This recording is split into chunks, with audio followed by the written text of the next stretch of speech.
ಹೀಗೆ ನನ್ನ ಹೆಂಡತಿ ವಂದನ. ನಮಸ್ಕಾರಮ್ಮ. ಗೊತ್ತು ಬಿಡಪ್ಪ, ಹೋದ ವರ್ಷ MP ಮಗನ ಮದುವೆ ಇತ್ತಲ್ಲ, ಅಲ್ಲಿ ನೋಡಿದ್ದೆ, ಪರಿಚಯ ಆಗಿತ್ತು. ಅಂದಂಗೆ ಇವರು ನಮ್ಮನೆಯವರು, ರೂಲಿಂಗ್ ಪಾರ್ಟಿ ಒಂದಷ್ಟು ಜನ ಮತ್ತು ಅಪೋಸಿಷನ್ ಪಾರ್ಟಿ ಒಂದಷ್ಟು ಜನ ಹೆಣ್ಮಕ್ಳೆಲ್ಲ ಸೇರಿ ವಾಟ್ಸಪ್ ಗ್ರೂಪ್ ಮಾಡಿದ್ದಾರೆ. ನಾವು ರಾಜ್ಯ ಆಳಿದ್ರೆ ಇವರು ನಮ್ಮ ಬಗ್ಗೆ ಒಳ್ಳೊಳ್ಳೆಗೆ ಮಾತಾಡಿಕೊಂಡು ನಗ್ತಾರಂತೆ. ಹೌದೇನಮ್ಮ? ಅಯ್ಯಯ್ಯೋ, ಹಾಗೇನಿಲ್ಲ. ಹೆಂಗಸ್ರೆಲ್ಲ ಒಂದ್ ಕಡೆ ಸೇರಿದ್ವಲ್ಲ ಅಂತ ವಿಶ್ವಾಸಕ್ಕೋಸ್ಕರ ಒಂದು ವಾಟ್ಸಪ್ ಗ್ರೂಪ್ ಕ್ರಿಯೇಟ್ ಮಾಡ್ಕೊಂಡ್ವಿ ಅಷ್ಟೇ. ನಾವು ರೂಲಿಂಗ್ ಪಾರ್ಟಿ ಅಪೋಸಿಷನ್ ಪಾರ್ಟಿ ಅಂತ ಮಾತಿಗೆ ಮಾತು ಬೆಳೆಸ್ತಾ ಇದ್ರೆ ಇವ್ರು ಒಟ್ಟಿಗೆ ಸೇರ್ಕೊಂಡು ಮಾತಾಡ್ಕೋತಾ ಇದ್ದಾರೆ ಅಂತ ಆಯ್ತು. ಈ ರಾಜಕೀಯ ಅಂದರೆ ಹಂಗೆ ಅಲ್ವಾ ಇವರು? ರೂಲಿಂಗ್ ಪಾರ್ಟಿ ಅಪೋಸಿಷನ್ ಪಾರ್ಟಿ ಅಂತ ನಾವು ಶತ್ರುಗಳ ಕಂಡ್ರು, ಮದುವೆ ಮುಂಜಿ ಪಾರ್ಟಿ ಅಂತ ಬಂದರೆ ನಾವೆಲ್ಲರೂ ಗೆಳೆಯರೇ ತಾನೆ. ನಿಮಗೆಲ್ಲರೂ ಗೆಳೆಯರೇ ಬಿಡಿ ನಾಯಕರೇ. ನೀವೆಲ್ಲರನ್ನೂ ಮನೆಯವ್ರ ಥರನೇ ಟ್ರೀಟ್ ಮಾಡ್ತೀರಾ. ಅಣ್ಣನಿಗಂತೂ ನೀವು ಜೀವದ ಗೆಳೆಯ ಅಂದ್ರೂ ತಪ್ಪಾಗಲ್ಲ. ಅಣ್ಣ ನೀವು ಮಾಡಿರೋ ಸಪೋರ್ಟ್ನ ತುಂಬ ನೆನಪಿಸ್ಕೊತಾನೆ. ದೊಡ್ಡ ಮಾತು, ದೊಡ್ಡ ಮಾತು. ಸುರೇಂದ್ರ, ವೀರಿಗಿರೋ ವರ್ಚಸ್ಸು, ಜನ ಬೆಂಬಲ ನಮ್ಮ ಪಾರ್ಟಿಲಿ ಬೇರೆ ಯಾರಿಗಿದೆ ಹೇಳು?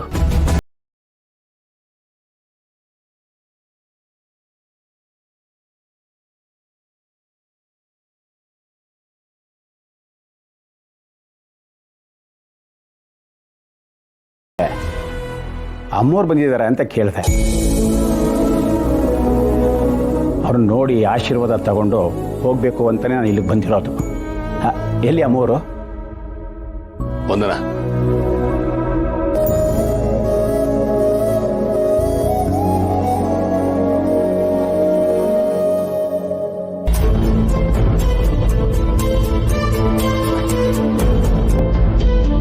ಏನಪ್ಪ ಸುಬ್ಬು, ಏನಂತಾರೆ ನಿಮ್ಮ ಮಾವ?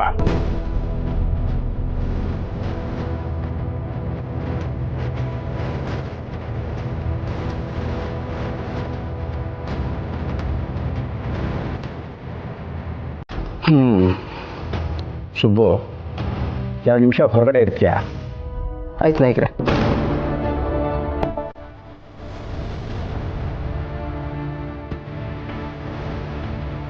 ವೀರೋ, ನಿನ್ನ ಕೋಪ, ನಿನ್ನ ಬೇಜಾರು, ಹಾಗಾಗಿ ದೊಡ್ಡ ಯಜಮಾನರ ಹೆಸರಲ್ಲಿ ಒಂದು ಕಾರ್ಯಕ್ರಮ ಮಾಡೋಣ ಅಂತ CM ಸಾಹೇಬರು ಹೇಳಿದ್ರು. ಹಾಗಾಗಿ ನಾನೇ ಖುದ್ದಾಗಿ ಬಂದು ತಮ್ಮ ದರ್ಶನ ಮಾಡಿಕೊಂಡು ಆಶೀರ್ವಾದ ತಗೊಂಡು ಕಾರ್ಯಕ್ರಮಕ್ಕೆ ಕರೆದು ಹೋಗೋಣ ಅಂತ ಬಂದೆ.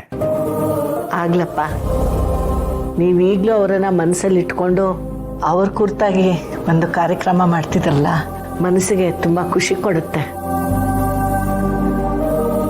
ಆದರೆ ಈಗ ನಾನು ಹೊರಗೆಲ್ಲೂ ಹೋಗೋದಿಲ್ಲ. ಅದ್ರ ಹುಮ್ಮಸ್ಸು ಇಲ್ಲ, ಆರೋಗ್ಯನೂ ಸರಿ ಇರಲ್ಲ. ನಮ್ಮ ಯಜಮಾನರ ಉತ್ತರಾಧಿಕಾರಿಯಾಗಿ ವೀರು ಇದ್ದಾನಲ್ಲ, ಅವನು ಬಂದರೆ ಆಗುತ್ತೆ, ಸಾಕು ಬಿಡು. ಅಲ್ಲ ಅತ್ತೆಯವರೇ, ದೊಡ್ಡ ಯಜಮಾನ್ರ ಹೆಸರಲ್ಲಿ ಈ ಕಾರ್ಯಕ್ರಮ ನಡೆಸ್ತಾ ಇದ್ದಾರೆ. ಪಾರ್ಟಿ ವರ್ಕರ್ಸು ಎಲ್ಲ ಕಾತರದಿಂದ ಕಾಯ್ತಾ ಇರ್ತಾರೆ. ದಯವಿಟ್ಟು ನೀವು ಬಂದಿದ್ರೆ ಚೆನ್ನಾಗಿರೋದು. ಇಲ್ಲ ವೀರು, ನಾನೀಗೆಲ್ಲೂ ಹೊರಗೆ ಹೋಗೋದಿಲ್ಲ. ಹಾಗೆ ಹೋಗೋದೇ ಆದರೆ ಮೊದಲು ನನ್ನ ಮೊಮ್ಮಗಳು ಶ್ರಾವಣಿ ಮನೆಗೆ ಮಾತ್ರ.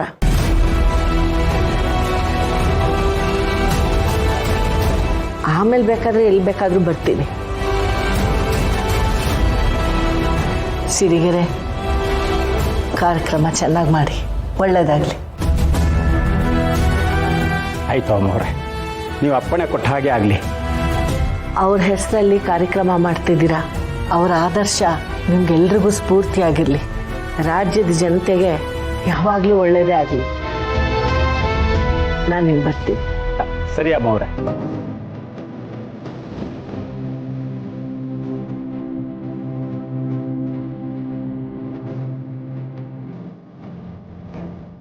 ಅಂತೂ ಬಂದು ಕೆಲಸ ಆಯ್ತಪ್ಪ. ನಾನು ಮನೆಗೆ ಇನ್ವಿಟೇಷನ್ ಕಳಿಸ್ಕೊಡ್ತೀನಿ, ಮನೆಯವರೆಲ್ಲರೂ ಬರಬೇಕು. ಆಗಿರೋ ಅಮ್ಮವ್ರನ್ನ ಕಾರ್ಯಕ್ರಮಕ್ಕೆ ಬರೋದಕ್ಕೆ ಇನ್ನೊಂದ್ಸರಿ ಕೇಳಿ ನೋಡು. ಅವರು ಕಾರ್ಯಕ್ರಮಕ್ಕೆ ಬರಲಿ. ಬರ್ತೀನ. ಇದೇನು ನಾಯಕ್ರೆ ಹೊರಟ್ಬಿಟ್ರಿ? ನಿಮಗೋಸ್ಕರ ವಿಶೇಷವಾಗಿ ಅಡುಗೆ ಮಾಡಿಸಿದ್ದೆ, ಊಟ ಮಾಡ್ಕೊಂಡು ಹೋಗಿ. ನೋಡಪ್ಪ, ಊಟಕ್ಕೆ ಅಂತ ಇನ್ನೊಂದ್ಸರಿ ಬರ್ತೀನಿ. ಆಗ ಚೆನ್ನಾಗಿ ಊಟ ಮಾಡಿ ಹೊಟ್ಟೆ ಹೊಡಿಯೋಣ. ಈಗ ತುಂಬ ಕೆಲಸ ಇದೆ. ವೀರು, ಮಕ್ಕಳ ಬಗ್ಗೆ ಮನಸ್ಸಿಟ್ಟು ಯೋಚನೆ ಮಾಡು. ಸುಬ್ಬು ತುಂಬ ಒಳ್ಳೆ ಹುಡುಗ, ಮನೆಯಾಳಿ ಅಂತ ಒಪ್ಕೊಂಡ್ಬಿಡು.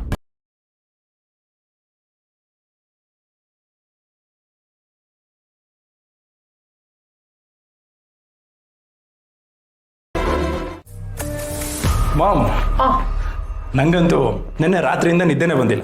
ಒಬ್ಬ ಮನುಷ್ಯನ ಸಾಯಿಸೋದ್ಕಿಂತ ಬದುಕಿರ್ಬೇಕಾದ್ರೆ ನರಳಿ ನರಳಿ ಒದ್ದಾಡೋಗಿ ಮಾಡೋದಿದೆಯಲ್ಲ, ಅದು ಅಷ್ಟು ಈಸಿ ಕೆಲಸ ಅಲ್ಲ ಮಾಮ್. ಹೇಳು, ಇಷ್ಟು ಕಾನ್ಫಿಡೆಂಟಾಗಿ ಅದೇನು ಪ್ಲಾನ್ ಮಾಡಿದ್ಯಾ? I am eagerly waiting. ಎಲ್ಲ ಹೇಳ್ತೀನಿ ಮಾಡಿ. ಹೊರಗಡೆ ಹೋಗಬೇಕು ಅಂತ ಹೇಳಿದೆ. ರೆಡಿಯಾಗಿದೆ ತಾನೇ? ಲೆಟ್ಸ್ ಗೋ, ಬಾ. ಹೊರಡೋಣ ಮಾಮ್, ರೆಡಿಯಾಗೇ ಬಂದೀನಲ್ಲ. ಆದರೆ ಅದಕ್ಕಿಂತ ಮುಂಚೆ ಪ್ಲಾನಿಂಗ್ ಹೇಳು. ಹೇಳ್ತೀನಿ ಮಾಡಿ, ಮೊದಲು ಹೊರಡೋಣ. ಮಾಮ್, ಇವಾಗಲ ಬೇಡ ಮಾಮ್. ಮನೆಗೆ ಆ ಪಾರ್ಟಿ ಪ್ರೆಸಿಡೆಂಟ್ ಸಿರಿಗೆರೆ ಶ್ರೀನಿವಾಸ್ ಬಂದ್ಯಾ? ಅವನು ನಾನು ನೋಡ್ದಾಗೆಲ್ಲ ಏನು ಕೆಲಸ ಮಾಡ್ಕೊಂಡಿದ್ಯಾ, ಇನ್ನು ಅವನ ಮೇಲೆ ಡಿಪೆಂಡ್ ಆಗಿದ್ಯಾ, ಸ್ವಂತಕ್ಕೇನು ಮಾಡ್ಕೊಂಡಿಲ್ವಾ, ಹಾಗೆ ಹೆಂಗೆ ಅಂತ ನಾನು ತಲೆ ತಿಂತಾ ಇರ್ತಾನೆ. ಯಾವುದೇ ಪಾರ್ಟಿ ಮೀಟಿಂಗಲ್ಲಿ ಸಿಕ್ಕಿದ್ರು ಸಾಕು, ನಾನೇನು ಪ್ರಯೋಜನಕ್ಕೆ ಬಾರದೇ ಇರೋನು ನಾನು ನೋಡ್ತಾನೆ. ಏನು ಮಾವ ಮತ್ತೆ ಇವನು ಇಬ್ರು ಜಿಗ್ರಿ ದೋಸ್ತುಗಳು, ಇಬ್ರು ಓಡೌಟ್ಟಿದ್ದಾರೆ ಅನ್ನೋ ಆಡ್ತಾರೆ. ಅವನಿರ್ಬೇಕಾದ್ರೆ ನಾನಂತ ಕೇಳಕ್ಕೆ ಬರಲ್ಲಮ್ಮ. ಸರಿ, ನಿನಗೆ ಹಾಗೆ ಅನಿಸುತ್ತೆ ಅನ್ನೋದಾದರೆ ನೀನು ಆಮೇಲೆ ಬಾ. ನಾನು ಹೋಗಿರ್ತೀನಿ, ಲೊಕೇಶನ್ ಕಳಿಸ್ತೀನಿ. Just come there. Okay okay ma'am, ಇದು ಐಡಿಯಾ ಚೆನ್ನಾಗಿದೆ, ಹಾಗೆ ಮಾಡಿ.